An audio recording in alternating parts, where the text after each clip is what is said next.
बिस्मिल्लाहिर्रहमानिर्रहीम। धरती वॉइस के दोस्तों अस्सलाम वालेकुम। मुअज़्ज़िज़ नाज़रीन, मौलाना अब्दुल-सत्तार ख़ान नियाज़ी जो अज़ीम मुजाहिद ख़त्म नबूवत थी, उनको 16 अप्रैल 1953 को फ़ौजी अदालत में सज़ाए मौत सुनाई गई।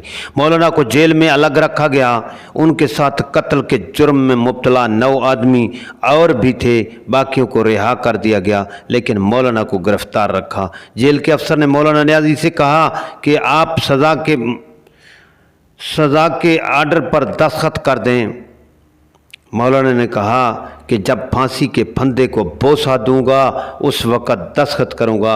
अफसर बज़िद हुआ कि तुमको इस पर दस्तखत करना होंगे। मौलाना ने कहा कि मैं उसका जवाब दे चुका हूं।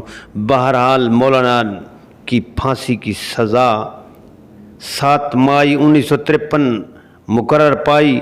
जेल के अफसर मौलाना को अपने साथ ले गए। मौलाना अब्दुल-सत्तार ख़ान नियाज़ी को सज़ाए मौत के कैदी का लिबास पहनाया जाने लगा। मौलाना ने अचकन उतार दी और पगड़ी अलग रख दी। कुर्ता मंगवाया तो वो भी तंग।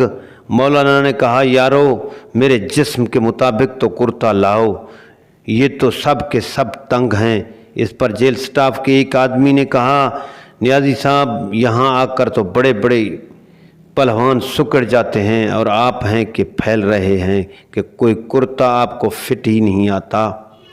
मौलाना ने कहा कि हमने मौत खुद ख़रीदी है, हमें कोई डर नहीं, इसलिए कोई कुर्ता फिट नहीं आता। बहरहाल मौलाना ने बग़ैर आज़ार बंद के पजामों की बजाय एक तहमत बांध लिया। जेल में उस वक्त 3000 से ज़ायद कैदी थे, जिनमें अक्सरियत ख़त्म नबूवत के रज़ाकारों की थी। मौलाना ने सबको दिलासा दिया कि आप मेरे लिए इस्तिक़ामत की दुआ करो। 14 मई 1953 तक मौलाना फांसी की कोठड़ी में रहे। आपका ज़्यादातर वक्त नमाज और नवाफिल में गुजरता था। जेल में खुद आज़ान देते और नमाज पढ़ते। 14 मई को सज़ाए मौत उम्र कैद में तब्दील हो गई तो जज्बाती कारकुन एक दूसरे को मुबारकबाद देने और खुशियां मनाने में मसरूफ़ रहे। गवर्नमेंट ने आपसे सज़ा के ख़िलाफ़ अपील करने को कहा, लेकिन आपने अपील करने से इनकार कर दिया। बाद 1955 को मौलाना को अदालत ने बाइज़्ज़त बरी कर दिया।